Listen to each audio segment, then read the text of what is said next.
Network Entertainment.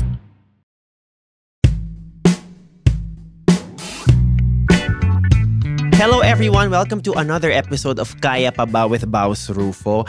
And my guest today is just like an icon, a legend, and she is also a day of the week. Please welcome Tuesday Vargas. Ayan, Baus, thank you for having me. Of Hello. course, maraming salamat Mima at napaunlakan. Hello. Kita naman natin ang maagang Halloween special namin dahil siya ay naka-all black. Katapos lang namin magsakripisyo ng mga living things sa aming altar. Ha? Bakit ganun? Bakla na daw ang sunod nilang isa-sacrifice. So ito na po ang huli naming episode dahil pareho kaming bakla. Okay. Yan na nga. Pero Ma'am, si Tuesday, kamusta ka today? Nasan ka emotionally, spiritually, financially, however you want to answer the question? Grabe. Kalalabas lang kasi natin ng cycle ng Saturn. Ha? May mga pagano. Astrology pala ito. Okay. Pero wala, napansin ko lahat ng tao, this year is a very transformative year. So I will say na EDSA included, oo, no? included. Oo. And siguro lahat ng pwedeng palitadahan this year, pinalitadahan. Pati mga mukha natin, papunta tayo doon. Bawal ang Grabe, pores sa ang tingin mo naman 2025. sa akin yung pagpalit ng mukha. Oo, medyo iniwas ko na onte. Doon sa palm tree ako. Palm tree, umarap. Pero yun, very ako ngayon, very open to change and to collaborations, new things. Siguro sa age ko parang bagong book siya for me. Parang umulit ako ulit. Sobrang excited ako ulit with life and everything. And speaking of that, because I guess parang talambuhay episode mo na rin to. Just go. You know, you've been in the game for 23 years sa mo yung game, di ba? yes. Paliga. I personally know you as an all-around comedian. Like, you do sketch comedy, you do hosting, you do musical comedy, you also do stand-up. And you've been in the game for 23 years. I guess ang gusto kong malaman, like, ano yung biggest shift na nakita mo in the comedy that you now present to audiences? Siguro yung appetite ng tao na mas naging clear ngayon kung ano yung gusto tsaka yung ayaw. Kasi since we're all connected na ngayon, so fast na absorb mo yung info and it's readily available. Pati yung type of entertainment ng gusto ng mga tao nagiging mas specific na. Parang yung algorithm ng SOCMED mo. Correct. Nakagawa yun for you. Tailor-made yun for you. So, everything that you feed yourself, yung lahat ng senses mo, it's based on what you like. So, nakukulong tayo doon. So, good and bad siya. Okay. So, nakukulong tayo doon. So, I try not to watch who I follow kasi I already follow them eh. Okay. And then, I just go to pages and talents or content creators na hindi ko pa na-experience. Lalo na ngayon, in my 40s, parang sobrang amazed ako sa mga bata na singers, actors, comedians na parang nakakakuha ko ng sauce kahit papano. Kasi sabi nila, diba, great artists steal. Ha? Umamin, magnanakaw. So that means artista pala si Charing. Ayun, I get inspired. Yeah. So well, lalo na ngayon, sobrang sarap ma-inspire ngayon. And it's nice na lumalabas na sa woodwork yung mga may gusto sa atin. Dati parang nahihiya silang aminin na parang I kinda like smart comedy. Parang, dati parang super shocked sila. Dapat baklaan lang. Ganun. Correct. Gusto ko yung sabi mo like coming out of the woodwork ng smart comedy because I've only been pursuing comedy for 5 years and medyo matagal na siya actually personally. Pero yung coming out of the woodwork, like ano ba dati? Ano lang yung parang general palette for everyone? May term kami na lagi naririnig. Actually, allergic ako dito. Masyadong mataas. Ewan ko kung narinig mo na yun siya. Yes, oo. Masyadong mataas. So, I don't know if a lot of people know this, but I started out writing for other people. So, wala ako talagang confidence to perform the things that I write ng ako mismo. So when I joined UP sa Mascom, I was 16. I was a freshman. I was writing a monologue, helping write a sketch. So parang dalawa yung sinusulat ko for other actors. So ano ba namang K ko doon na parang direct ako na lang kasi parang syunga-syunga yung anesang. Gara-gara. Ayoko naman. Baka sabihin, grabe naman tong bata na to kasasali lang ng org. So when I presented my first sketch, sa UP ko lang naranasan na sinabihan ako na pwede to. ilalaban natin yan siya. Wow. Kasi before, I started writing, I was 14. Imagine, 14, ganun ako. Kasi sa Manila Raulo. Science High School Sa ito, Masay. di ba? Sa Masay. Okay. Oh. So, sa Masay, meron kaming sabayang pagbigkas, creative writing competitions, tapos may mga play din kami. So, if you're part of the theater group, pili ka kung anong gusto mo. And always pick yung behind the camera.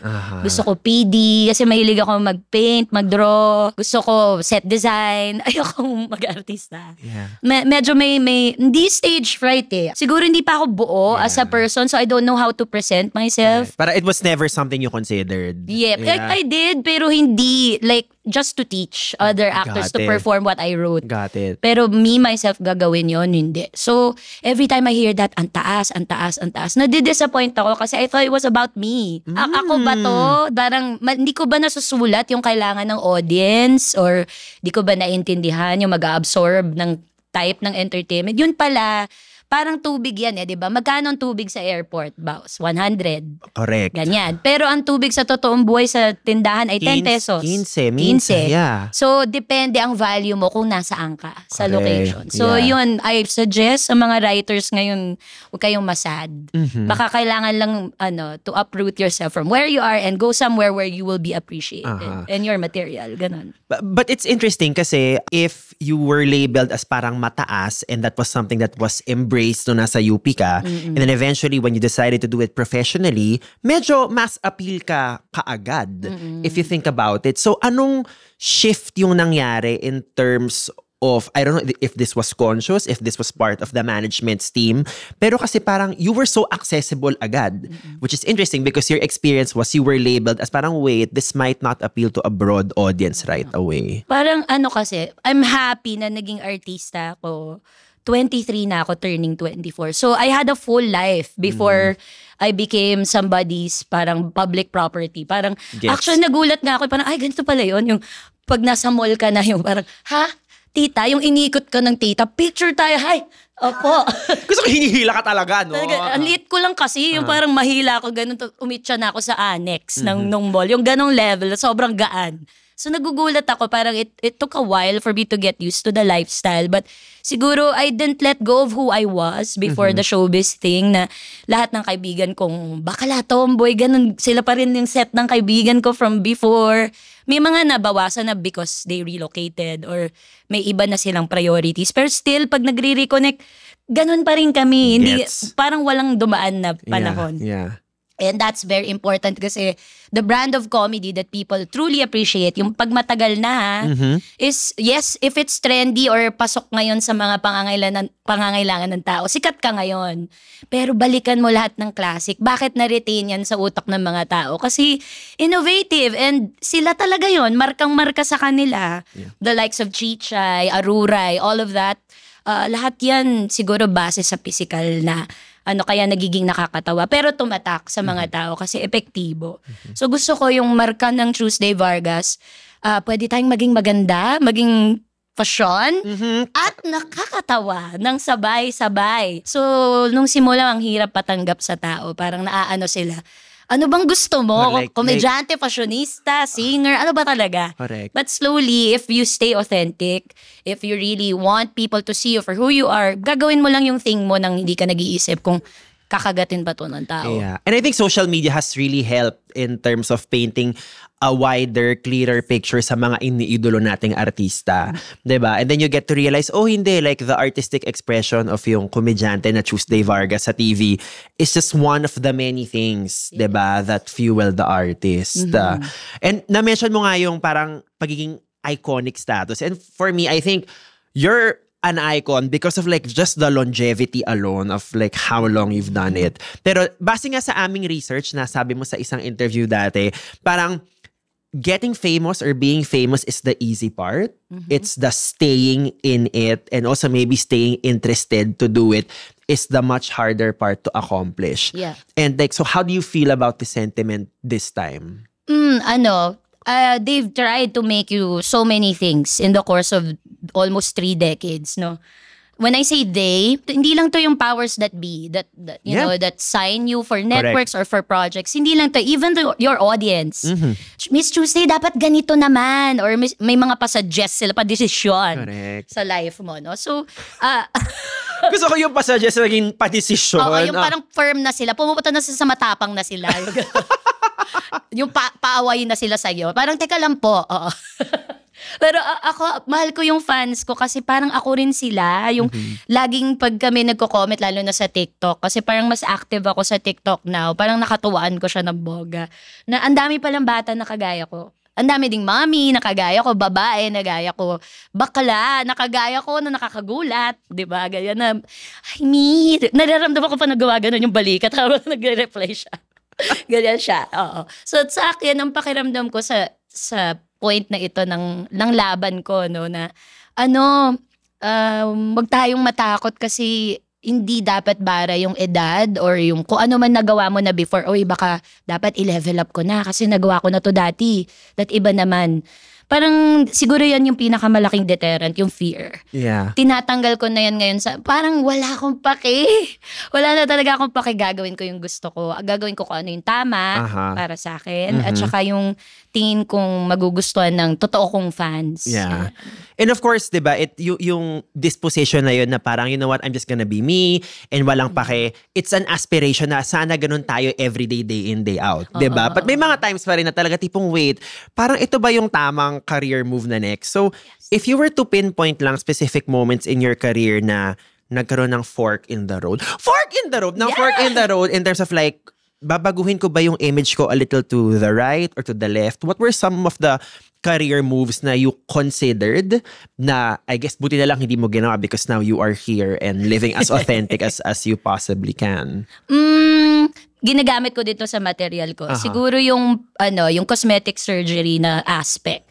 Oo, ang dami niyan, boss. Ang dami niyan na siguro natutuwa sila sa akin kasi parang pag nag-transform ako, pag gusto kong glamour, pwede. Pag gusto kong naka-duster lang ako sa TikTok, pwede din. Correct. Kasi ganun ako hindi ako masyadong nag-iisip na dapat polished ako all the time. Sometimes, it's refreshing to see the ones you idolize or the people that you watch na sobrang put together. Minsan, uy, tao rin pala siya. Minsan may tagyawat siya, minsan puyat, ganon. So gustong-gusto ko yon na aspeto na yon. Pero somehow, may ideyang iba yung mga boss mo or kung sino man na dinedevelop ka. Parang, dapat long hair, kailangan kulot. Parang may isang episode ng ASAP, lumabas si ganito, si ganyan. Isa lang yung itsura nila. Tapos nalito ako. Okay. And I said to myself, I don't wanna be like that. Yeah. Kaya may tato, kaya nagpapakadkad ng buhok. Minsan violet, minsan red yung hair. I wear what I feel. I transform into something na parang pakiramdam ko mangkukulam ako today. So, ganito ako today. Ganon. Gets, yeah. So, meron akong, yung artistic side ko, nilalabas ko sa lahat ng, nagpo-flow lang siya freely. And in my age also, I began parang encouraging myself to parang go out there, like do more, be more. Kasi hindi ito yung parang, 40s, dapat slow down na. Chill. Yeah. Hindi parang mas nga ako ngayon Let's go! Correct. I think what I'm hearing is parang nagkaroon ka na early on ng awareness na ito ay nanggaling lahat sa isang creative energy na merong outlet for visuals and fashion and for performance and maybe when you host. Pero when you were negotiating itong mga conversations na to, I guess, I don't know, in the mid-2000s, na parang the whole battle between like creativity and commerce, how did you... Kasi at the end of the day, like you were still talking to people in power, diba? Who had like may malaking influence sa career mo. But are you able to pinpoint yung times na parang how you negotiated with those people when the key was to meet somewhere in the middle, I think, ultimately, and not to just like go all the way to the commerce side or not go all the way naman to the artistic side where you lose track. But how did you navigate those difficult conversations before? Bawas hindi ako middle class. I didn't come from that background. So, I speak this way because of education, but in truth, kung mag-uusap talaga tayo ng sobrang kalsada ng bunganga ko talaga. Kasi yun talaga yung pinanggalingan ko. So, ibig sabihin, the mentality was retained in me na survival ako lagi na mode always. Kasi parang, kailan pa ulit yung ganitong opportunity? Tama. Especially in the first 3 years of my career. I was with ABS back then. Tapos, it's the premier network at that time. Parang glory golden days to na ABS 2000. Apex ganyan. kung Apex, di ba? Aspirational. Pag mag-artista ka, pumasok ka sa DOS. Ganyan. Grabe sa DOS. Ganyan ang ugong sa comedy bar. Pag nabingwit ka ng mga yan, dire-diretso ka na. So pagdating ko doon, a lot of people I work with, either kaklase ko before or nakakaraket ko na kasi ang aga kong nagraraket. So parang na-formalize lang lahat ng bagay-bagay. And doon ko nakita na parang, meron talaga siyang struktura, kumpanya talaga siya. Empleyado pala ako dito. May time in, time out. Hindi siya basta lang baklaan lang tayo. Correct. Disiplina yung kinailangan. So, I had to prove that I was a good employee first before ako magkaroon ng say. Alam mo yun, yung diligent ka na basa mo scripts. Yes. Kabisado, lahat ng requirement, dala friends mo ang lahat, etc. And then it came to a certain parang point talaga in my career na napagod ako. Parang buong buhay ko ba ganito? Yung parang kailangan lahat masaya sa ginagawa ko. Parang hindi ako na artist. Because to me, the main purpose of an artist is to rock the boat once in a while. Like to include in people's consciousness na, there's another way to think about things. Ganon. Kaya mo pa ba? Actually, ako talaga ang peg ng show na to. Parang hindi ko na kaya at that point. Kung tanatanong mo na kaya mo pa ba? So I took a small break. Mahilig ako mag-small mental health breaks. Back then, wala pa pong Ayun nga. So like, my God, how did that conversation go? When like, diba? Wala pa. I was in therapy early in life. Ayan na, sinasabi ko na. So, this is parang a prerequisite to enter science high schools. I'm sure you know this. You have to have an examination na bukod sa academics, titingnan din yung mental acuity ng bata and emotional intelligence. So, it's going to be very taxing to study in a science school. Amen. So, tinitingnan nila, kaya ba na, hindi ba to tatawid? Kasi manipis na hibla lang po yung talino at kabaliwan. Correct. Minsan nga wala Minsan wala. Minsan, tumatalong kami doon sa malipis na linya na yon, yung okay ako, hindi ako okay. Ganun. So, noon ko lang nalaman at the tender age of 12 na meron pala akong spectrum. So, alam mo na, generation ng mga magulang namin. Wala pang vocabulary nun, di ba? Ano spectrum? Sabi ng Fodra. Palo lang yan, makulit lang yan. Okay. Pero matalino si Papa, ano lang yan, it's just his way of telling me and assuring me na hindi ako mag-give up sa naging condition, na nalaman naming condition. Kasi ang logic ni Papa is, bakit dadaanin natin sa medication when we can do cognitive behavioral therapy? So, kailangan lang tiyagain yung bata. That's so evolved of him, by the way. Actually, well-read si Papa. I'm so grateful I have parents that, really value yung pag-aaral. Kahit wala kami masyado noon, grabe sila sa libro. Uunahin bumili ng libro bago candy. May ganun. Tapos, unfair ako. Gusto ko ng candy. Mama. Pero hindi. Bibili lang akong libro. So, ngayon, pinasasalamat ko yun na, buti na lang ganun ang mama at papa ko. Correct. So, I went into the industry with full intentions, bright-eyed. I will change the landscape of comedy.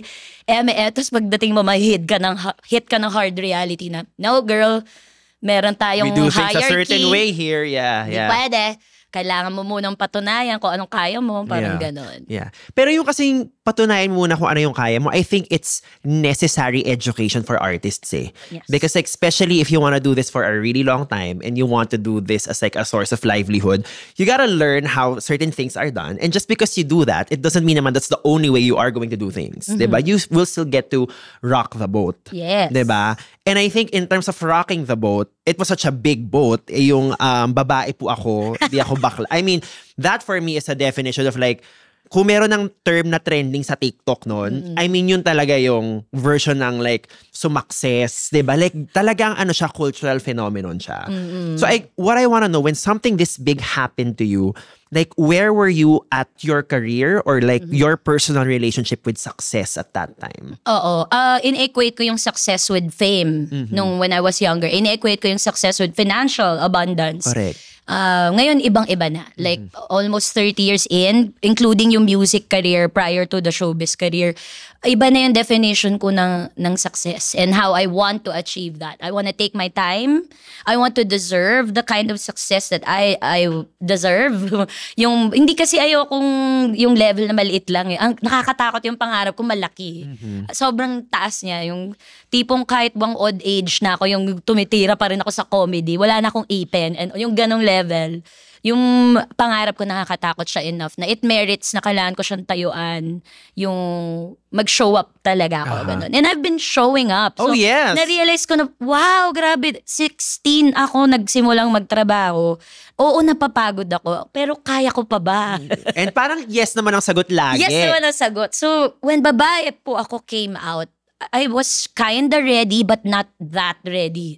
Hindi ko alam na ganun pala yung ibig sabihin. Akala ko it was just a novelty song. Bawat barangay siguro naikot at naikembot mo yung kantang yun, no? Right? Lahat ng view ko ng bakla, naimbitahan ako as judge hanggang 5 a.m. Sabi ko, alam ba, ito naalala ko yung Miss Queen of the East. Nagsimula kami 7, gumagano na yung araw. Nandiyan na si Sunshine Cruz, umuwi na tayo. Like, babae po ako. Opo, at pagod na din po ako at inaantok. Wow. Oo, ang saya niya. Parang ang sarap na mayakap ng sangkabaklaan. I'm sure, yes. It's the warmest crowd ever. Yeah. Wala kang ginawang mali sa harap nila. Feeling ko kahit wala akong dibdib, asaya ko. Babaeng babae talaga ako. Ganun. And a lot of them, actually positive ang epekto na ang tagal ko naghahanap ng kanta that will say what I really feel. Correct. And then that song did, diba? Ayun na nga. Yeah. Oo. So, and I want to get into, kasi definitely the lyrics of the song, they are incredibly personal. I think it comes from a certain, ito yung bunot sa akin lagi ng mga tao eh. Let me go, like, turn this into lemonade na hindi ako patutulugin hanggang 5 a.m. sa mga barangay. Pero diba, do you remember the time na when you wrote that song, specifically when that big inspiration hit you in the face? Yung eureka moment ko na, oh fuck, this is the one. And then, did it happen to you in a frenzy na tipong nasulat mo in 5 minutes? May mga ganong kwento si Lady Gaga minsan, diba? Na sobrang, oh my God, nandito yung inspiration, ipapadaanin ko na lang sa katawan ko. But like, how was that whole songwriting process like? Because it was such a cultural phenomenon. I think the story of you writing it is like, at the very least, an interesting story. Sorry, mabasag ko lang yung yung parang wish ng mga tao. It's an amazing kwento, etc. Pero actually, very methodical yung pagbuo ng buong album. Kasi it was the peak of, ayokong basagin yung dreams nyo, mga recording artists. Pero ganun yun. Sinasakyan ng mga label lahat ng mga trending na mga items. But when Tuesday came into the novelty field, inupo ko sila, yung mga taga-EMI. Kasi ako ang unang novelty artist. At ito kasabay ko, bamboo, kontrapelo, di ba? Sabi pa ni Nathan Asarcon sa akin, wag ka na masyado mag-effort, babayaran niya ng label. Mga ganong check. Pero biro ang sa loob kasi ng music, parang nakakalamang-lamang talaga if you have an arsenal of like a makinarya of a big label behind you. So may biro ang kaming ganun. But hindi ako sumandal doon. Parang gusto kong umupo kasi in 98 when Putreska came into my life, nakuha ko sa banda ko yung pagiging musikero, yung ugaling musikero. Sisinsinin ko lahat. Ano kung novelty lang to na bakya sa mata ng ibang tao. I wanted to be a full-on fantastic comedy album. May reggae, may ragaton, may blues, may R&B, may pop, may lahat. May electronic music. So, first na nangyari yon kasi nainis actually yung label. Ang daming gusto, sabi.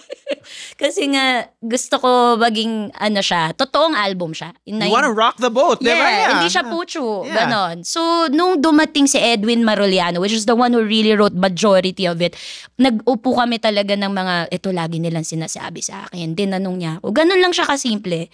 And then the study came to my house, tinweak ko na malala, tapos bumalik the second time, nirecord ko na, ito na yon. Ito na yan. At first, the label didn't think that it was the Carrier single. It was another song actually. Oh. Yes. Did you push for it to be the Carrier single? Nung una parang natatabangan ako doon sa part na Girl Lalo kasi natabangan ka pa doon, natabangan pa ako sa part na yun. Okay. Kasi parang yung ibang novelty so tug giling, sayaw, tsuba. Ganon, agad. Kami yung start namin, sorry, cabaret. Correct. May pagpitik ng kamay tapos Tapos, alam mo, bakla yung gumawa. Na-imagine ko pa na yung feather boa, iniikot ko na gano'n. Complete visualization of the concept. Medyo may pagkaganon ako. I attacked the project like a writer. I put myself in, santong club na to. Club! Tama! Sino ako dito? Parang gano'n. Yan. Bawat kanta may persona ni Tuesday. So, rakista, nanay, lover, babae. So, ganun yung album na babae po ako. Ang ganda nung experience na yun. It was a part of my life. I was truly, truly creative. I was young. Starting out my career. Sobrang saya ko lang nung time na yun. Alright. Welcome to the Halo Halo Show. We're on a quest to save Manila traffic from boredom. Quest? What are you, Frodo? Shh, I'm trying to tell them about our podcast. On a quest to save Manila traffic from boredom. Yeah, I'm bored. Can you do better? Okay. Welcome to the most awesome podcast in the whole universe. Maybe not the universe. Listen to the Halo Halo Show, where we talk about what's trending in the Philippines, among other things. Yeah, we talk about our lives, make fun of each other, and we really will save you from boredom. Yeah, it's our quest! Grab your swords! And your headphones. Listen to the Halo Halo Show. Stream it on all your favorite podcast platforms. Yeah, and so this happened, you were what, 23?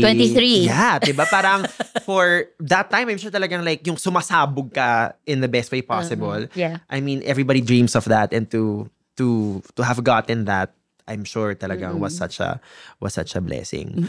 Pero nasabi mo nga kanina na dahil sa song na to, ang dami mo nang nagawang mga racket. Mga gusto kong mga usapang racket tayo, okay? Because alam mo naman, as comedians, of course, yung mga private gigs ang talagang mga nagtatawid sa atin sa mga times of difficulty.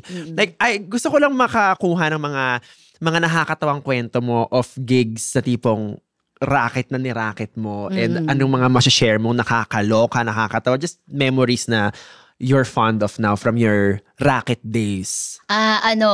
Marami kaming napuntahan na mga sana winish mo na hindi mo na napuntahan. Yung, may tao pa dito! Wow, ang dami! Maloloka ka. Kasi gusto talaga nila na nakita yung artista. Kasi para sa kanila, yung lente ng TV, parang hindi tayo totoong tao. Correct. Kaya pag nakita ka nila, grabe, ang liit mo lang pala. Grabe ganito. Oh, ang ganda mo pala sa persona. Yung TV, nakakapangit talaga yan siya. May ganong tumataba ka or kitang-kita sa lighting yung ano mo. Iba pag taong-tao ka. Yun yung favorite ko na part. So, alimbawa, kahit ganito kalayo, talagang pupuntahan ko yan. Bukod sa kailangan ako mabayaran. Correct. Magpakatotohanan na tayo. Kailangan yung mga tao na nag-aantay, nakakahiya. Diba na, siguro yung iba dun, 10 oras nang nakapila o nakatayo. So, eto na. Kakaloka. Rizal. Kala ko, Rizal, Santa Lucia. Una pa lang po ng Rizal. Taga-Rizal ako. So pag sabi mo Santa Lucia, yes but also no. Hindi po. Laki ng Rizal, Mi. Malaki, oo. Okay, so or clip ang bakla kasi nga para may boses ako pagka dating ko ng racket. Nakatulog, nagising, wala pa kami. Tapos nagdilim na, alam mo yan, yung tanghali kami. Wala pa rin kami. Tapos, ma'am, tak, may kumakatok. Baba po tayo, lilipat po tayo ng sasakyan. Pag may paglipat na ng mode of transpo, alam mo nang marubdob ang biyahe. Connecting flight. So, siguro 4 na oras na land trip change into a 4-wheel river crossing ang next phase. So, phase 3 pa kami pagtas ng pagtawid na may land trip ulit.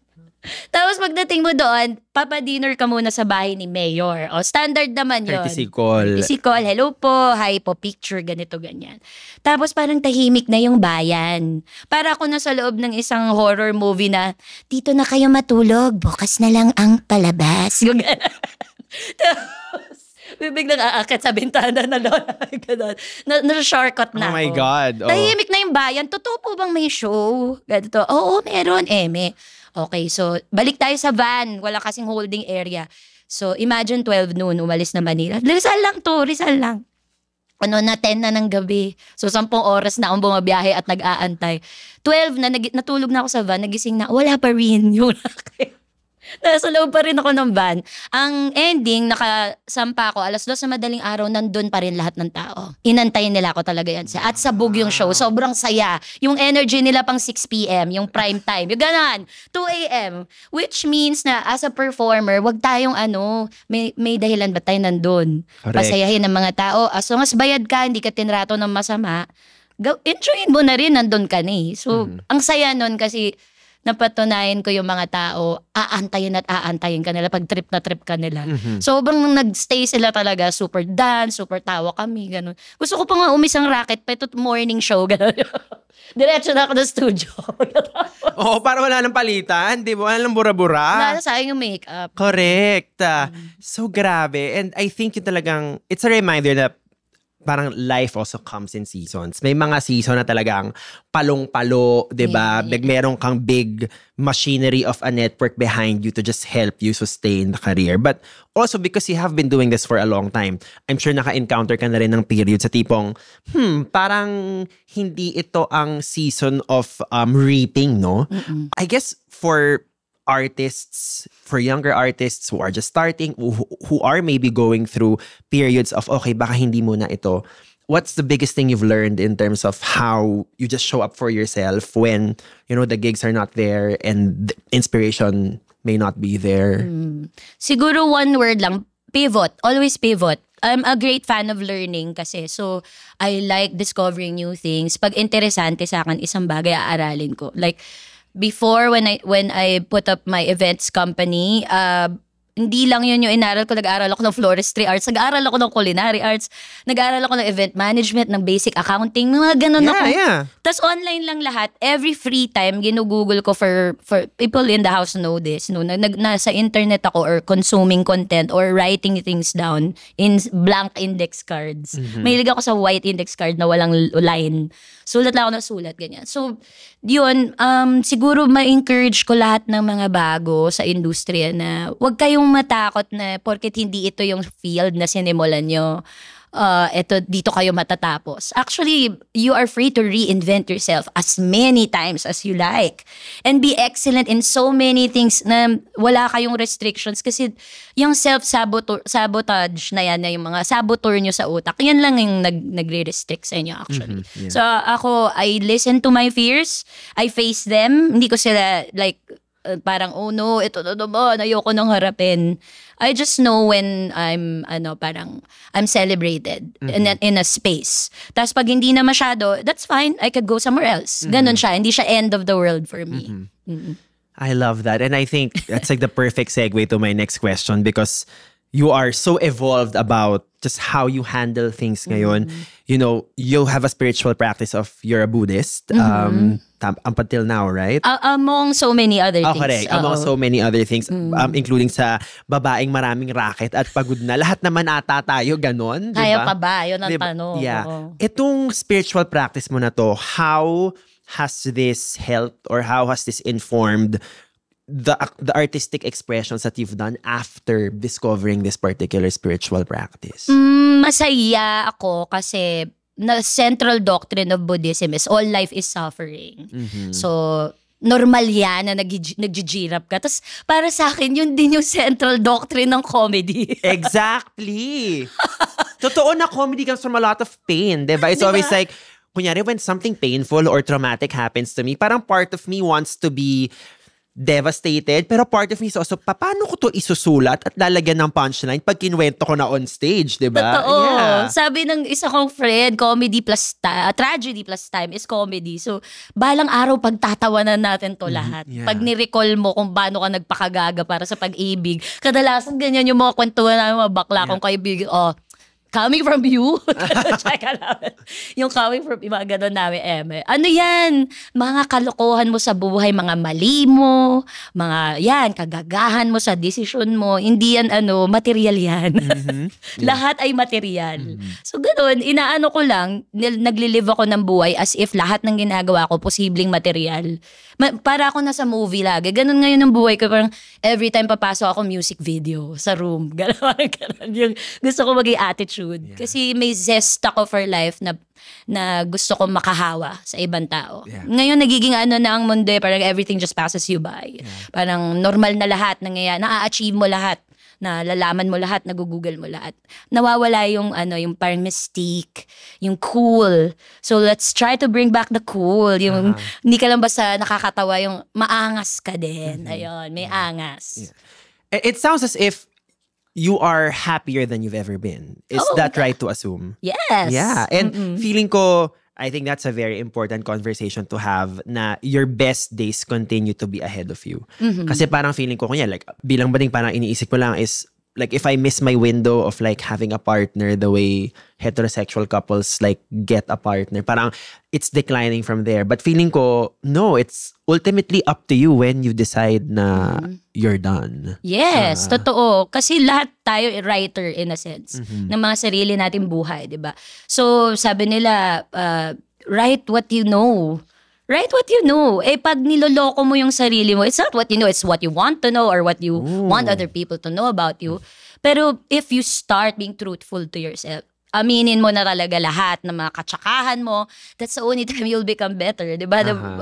Alam ko mahina ako sa ganitong part ng comedy. Let me listen to the greats. Let me absorb what they know. And then possibly, I could find myself in that kwento. I don't pretend to know everything pagdating sa performing, but what I do know is I enjoy myself immensely. And I hope when people watch it, sobrang na-imbibe nila yung energy na gusto ko nang maging ganyang babae. Yung parang ang saya niya lang, gano'n. Pero totoo, hindi laging gano'n Yeah. At nakakatawa rin yung minsan mukha ko sira. Yeah. Ang ganda sinabi mo na parang, I'm not good at this specific kind of comedy. Let me learn from the greats. I guess on the flip side, ano yung particular comedy na alam mong superpower mo? You know, yung parang ano yung tono or boses or ano yung atmosphere na alam mong, hindi. Ito yung binigay sa akin ng Diyos. Ano yung part ng comedy mo na yun na ganun naman ang version? Alam mo, di ba lagi mong tinetest ang material mo sa mga tao sa bahay or sa kaibigan mo? Correct. Kunyari, kwentuhan, ganyan. Try ko kaya to sa mga bakla. Organic lang. Baka pag natawa, sama ko sa set. Ako, ang test audience ko, yung kapatid kong bading. So may kapatid akong bading, guys. Ako, hindi nyo po alam. Sobrang, ewan ko kung kasalanan ko. Bakit? Oo, kasi parang ikaw, you will address mo Sailor Moon. Sobrang fan kami ng mga anime. Kasi Japanera si mama eh. Correct. So wala kaming choice, mga laruan namin, hindi namin maintindihan. But something about it felt good, diba? Na parang go lang, give lang. Japan kami ng mga bata. Sanrio, ganyan. So kapatid ko, addict sa Sailor Moon. So ako yung tagabalot nung tela para pagka magta-transform siya, ako yung naghihila. Love it. Full prod nga. AI who? True, Diba? tapos electric pan, gano'n, sa ibaba, talaga yung kapatid ko, parurusahan kita sa ngalan ng buwan. Ganon. Ganon siya. So parang, nung nagbubuo din ako ng material, kapatid ko rin audience ko, sa kanya ko binabato, ganyan. Pagpasok kay Billy, or kay mama, pasok sa mga tao to. So, ang patok ko laging material, yung batang 90s. Kasi naaalala ni mama yung kung paano ako nung bata ako. Paano niya ako paluin, paano ako nagre-react. Panoorin nyo na lang yung show kasi pag ginamit natin dito, baka dito sila magbayan. Correct. Pero grabe. Yung batang 90s. Kasi nga, ang test audience ko, pamilya ko. Kaya batang 90s na queer adjacent, basically. Yes. Kaya parang, I love that. Parang, True. Sobrang pasabog nun.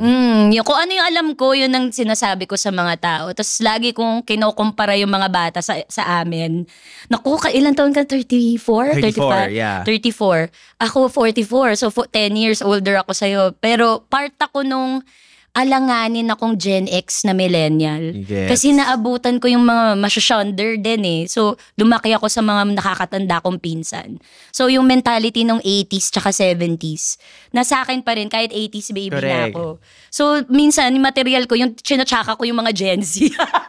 Kasi talaga sobrang layo mo na sa kanila. Layo ko talaga sila. Yung anak ko Gen Z. Tapos yung minsan pareklamo na yung anak ko, Mom, stop doing that. I'm sure you've gotten material na from mga interactions mo with your Gen Z child and talagang feeling ko rin, how is that like? Seeing lang na parang, yun nga, meron kang sensibilities of the generation before you, kuhang-kuha mo yung sa millennials. Pero like when you're faced with your child na Gen Z, ano yung mga bagay na tipong, wow, that's different. Oo. Sheesh. Lagi silang gumawa. Pag di nila matake yung joke, oh my God, sheesh. Yung hindi sila makakwip tayo nung bata tayo, alam mo, hindi naman masakit. Ganon. At least kahit pa paano may rebuttal tayo. Correct. Sila shish lang. Sila, shish. No, stop it, mom. No, it's embarrassing. Yeah.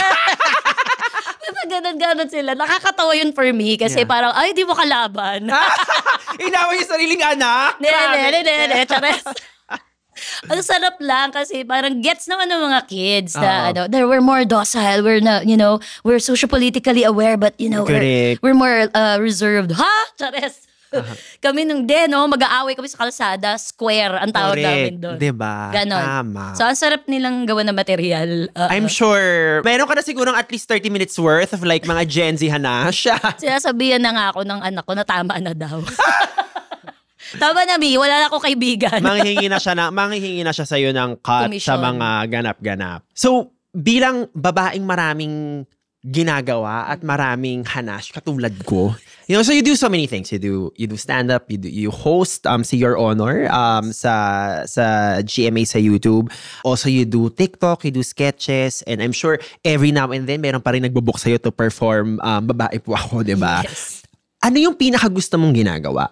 Because I'm sure you get so many types of inquiries every day. Ano yung pinakagusto mo yan? Ano yung tipong pag yun yung ina-avail sa'yo, yun talagang medyo nauubos ka talaga? Iba-iba appeal eh. Correct. Siguro secretly in my heart, gusto ko talaga maging sexy dancer. Charos. Alam mo, same. Alam mo yung scene ni Demi Moore sa Alice? Yung naka-necktie siya pumasok. Tapos Ganun lang. Ganon, yung corporate muna. Tapos biglang, bastusan na. Hindi. Mga ano lang yan, mga dreams. Pero sinong nagsasabi? Mali mo, pag nag-50 ako, gawin ko siya sa birthday show ko. Correct, diba? Again, our best days are ahead of us, Yeah. diba? Oh. Totoo. Parang gusto ko lang maging woman of substance. Whatever it is that I do, dapat may katorya, may patutunguhan. Yung kahiya naman sa mga nanonood na papadecline ka bilang tao, di ba? Correct. Parang lagi sinasabi ng matatanda, di ba? Parang tumanda ka, wala kang pinagkatandaan. Yung ganar na mga, ang sakit. Ganon, kung makasalita naman, ganon. So, tinatry ko lagi na piliin yung mga projects. Siguro ang namimiss ko, doon na tayo sa namimiss na sobrang sarap gawin, is umarte ng seryoso. Nang walang expectations yung mga tao na magpapatawa ko anytime sa buong part. Kasi when I asked Ate Oge, si Miss Eugene Domingo, ang nag-iisang Eugene Domingo, which is, I'm privileged in this life to call a friend and a mentor also. She says to me na parang, sige, Marty ka. Si Eugene yung pa-elevator lagi. Marty ka, Tuesday. Ganon yun ni Eugene. Gawin mo yan. Naku, Diyos ko. Ganon. Parang naiinis pa siya na ba't hindi ko nagawin. Namimiss ko yun kasi kaya ko palang lumabas sa iniisip ng iba tapos mag-hone in lang dun sa kailangan ng eksena. Ang hirap pala nun. So, hello sa lahat ng mga dramatic actress, ang gagaling nyo talaga ang hirap pala nun. Kontrang-kontra siya sa natural na ako. So, yun yung parang gusto ko pang ma-explore. And siguro, aside from that, na-try ko na rin mag-direct before ng play. That's one of the things I really want to pursue also, to become a director na hindi ko play, movie, kahit short nga okay lang din sa akin. And to write more. Yun. Yeah, sulat. Parang usually, like it all goes back to that, diba? Sulat. Saka I'm sure you find yourself like, ito yung dream project ko. Pero nagkakaroon ako ng reflex. Gusto ko mabook yung project yun. Pero, teka, sulat ko na lang. Alam mo yun, parang may ganun na tipong like, let me just workshop that. I'm sure you also find yourself parang, wait, I can pilot this on my own. Yeah. Yes. Maraming nagtatanong pagka, kunyari, nakita yung bahay ko o kunyari yung sasakyan ko. Parang, 23 years ka nang nag-artista, tapos ganyan, parang ganon. Hindi naman yung bahay ko maganda siya actually, dream house ko siya. Pero for 23 years ka na nagtatrabaho, what do you have to show for yourself? But ito lang. And the main reason why is I don't look for lucrative parang places to work at or projects na maraming pera. Mas gusto ko yung may meaning na magsusustain yung pagkatao ko, na hindi ako parang pag nilook back ko na ginawa ko yung yuck, bakit ko yung ginawa? Yes. Ang dami ko na kasing ganun eh. Yes. Yeah. Nung kabataan ko, inuohan ko na lang dahil pera yun eh, ganun. Pero ngayon... Which is not wrong, diba? Like kailangan natin yun, diba? Yes. Lalo na nung nagsisimula, I was a young mom. Imagine, wala akong maaasahan talaga na pwede kong pagkunan ng pera. Ganun nakalinaw. So lahat yan, kahit ano yan, isda ako sa roll game. Laban. Ngayon may pahanap ka na, is this fish like a thinking fish? Like, is this fish ano like... ang politics ng fish na yeah, ito? ano siya, anong soji ng fish na ito? Correct. Yeah. May pag ganun ka na ngayon. Only because you can afford to. Because you know better. Not because you can afford a better life. But you know better. Na kagaya nga nasabi ko sa'yo, Baus, hindi ko tinignan ako ano nabili ko or nagawa ko or naamas ko.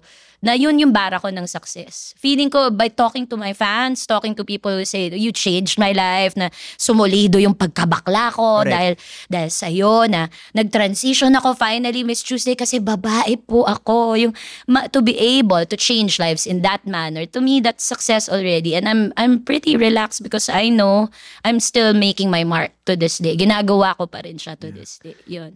Hindi pera. Yeah. So I'm hearing and feeling a lot of integrity. So siguro, for like the last part na lang of the interview, for people who are listening now who might be struggling to make a decision na tipong, do I give up what is authentically, genuinely me and keep my integrity versus, I don't want to say selling out, but something that you're not totally in favor of. Ano yung pitch mo dun sa tao na parang who want to choose integrity? Like, what is waiting on the other side once they've made that choice? Okay, so I think we all have a certain expectation of who we want to be at a certain age or a certain period in our life. Gaya nga nasabi mo, may parang timeline na invisible for everybody. We have to hit each mark na with the best of ourselves at that point. At 25, I have to be this, 35, 45. Basagin nyo lahat yon. I think basagin nyo lahat yon. Walang pinanganak na tao dito na kapares ng ibang tao pa. You're uniquely you, your story, or whatever it is that you wanna be is ikaw lang. Wala nang, nobody can take that away from you. So, why are you patterning yourself sa iba pang tao na tingin mong yung success story nila is going to be yours? 'Di ba? So, I suggest na you know yourself better as the years pass. Like yourself better. Na when I talk about myself, I actually feel good na, oh yeah, I did something great. I did something right. And my service to my community, I think, I really wanna be a public servant aside from anything else, is comedy. Tingin ko yung pag tuwing tumakit ako sa entablado, tapos yung mangiyak-ngiyak sa kakatama.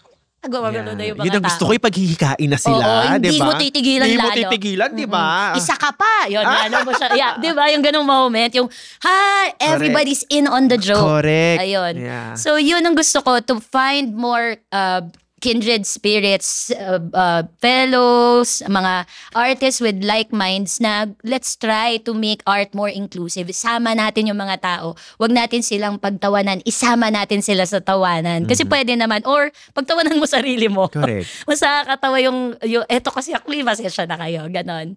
And I really love my position in the space right now of entertainment kasi nandun ako sa tita ko, pero relatable tita. Oo. Phillennial. Phillennial! Yeah. Feeling millennial lang. Oo. Pero meron na ring back pain.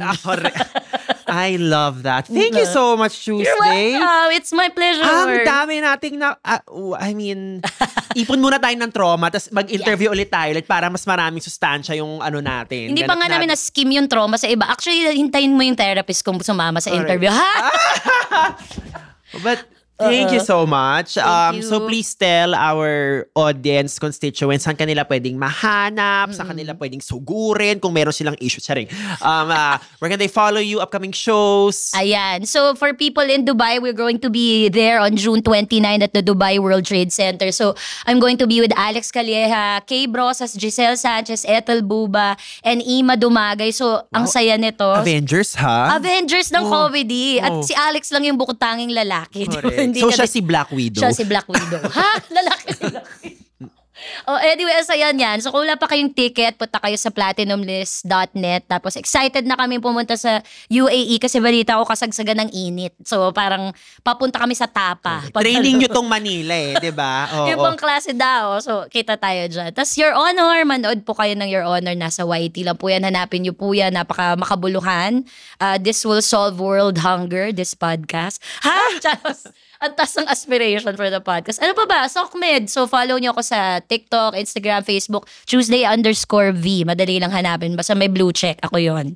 Maraming salamat. Thank you, Tuesday. Thank you. Lovely time. Thank you. Sharing this moment with you. Salamat. Ganon. So marami pong salamat for joining us today. Don't forget to rate and review us on Apple Podcast and Spotify. Make sure to also follow us on Instagram. That is Kaya Pa Ba Pod, and I am Baus Rufo on Instagram, and Hey, it's Baus on TikTok. See you real soon, and bye!